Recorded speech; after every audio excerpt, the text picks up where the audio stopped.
Hi, it's Dorothy Guining with Scrapbooking Quebec. Today's video is a project share for my December 2019 stash kit, and that's the kit I put together each month with material that's been hanging around my stash way too long.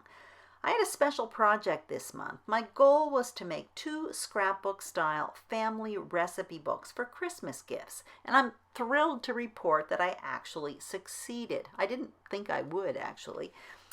The key to my success, I believe, was all in the preparation, basically writing out the recipes or scanning the recipes and printing them and trying to find a photo or two to accompany each recipe.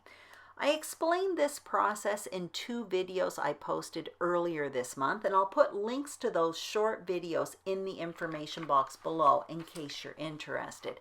And at the end of this video, I'm going to tell you what I would do differently if I were to do it again. So I used a 6x8 album format and made a very simple cover page. Now I'm not going to talk about each page here, but basically this represents pretty much the album. One side a recipe, the other side photos. A simple embellishment cluster. In this case, I scanned the recipe and printed it on photo paper. When I didn't have a photo of the dish, I put a photo of the person who the recipe belonged to, in this case, my mom. For both of these books, because I'm showing you one, I personalized them for each recipient, and that one was for my son, but the other one, it's my daughter blowing out the candles. Again, another photo of the person who the recipe belonged to, not the actual dish.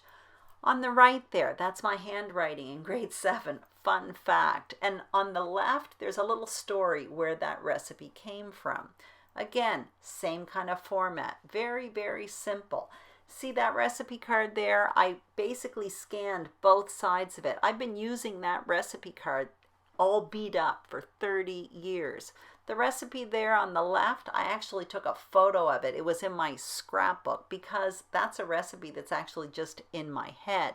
Another recipe I wrote out, and pretty simple format here. And in this case, I really had to let go of perfection. I'd forgotten how to write how to make gravy, so it was an afterthought, and I just scribbled it in the bottom.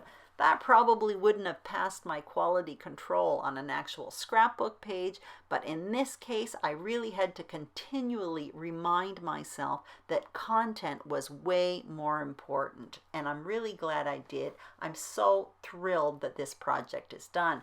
I added a few extra empty pages in case my kids want to add their own recipes, and this is what I have left from my stash kit. So basically what I calculated for paper was excellent, which was a 12 by 12 sheet of paper per 2 6x8 pages. That gave me 2 base pages plus another piece of paper, a strip of paper to decorate with.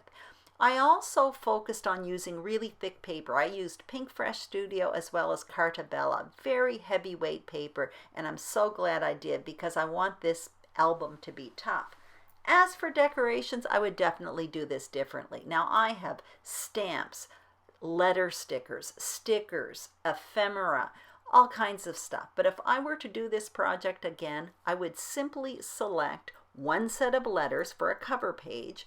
Also, maybe a punch, a flower punch, and use the same decoration throughout the whole entire album. Now, I used most of all of this stuff, a little bit of it, simply because I had it. But I was on a time crunch, and I was doing this with a stash kit. However, if I were to do it again, like I said, I would just select one punch and go through the entire album with the very same thing. So this is it for my project for December 2019, my recipe book. I hope you enjoyed this video. If you did, please give it a thumbs up. If you haven't subscribed to Scrapbooking Quebec, I would be thrilled if you subscribed. And if you're interested, don't forget there are 2 other videos where I explain this process. Thank you so much for watching, and Happy New Year. Bye-bye.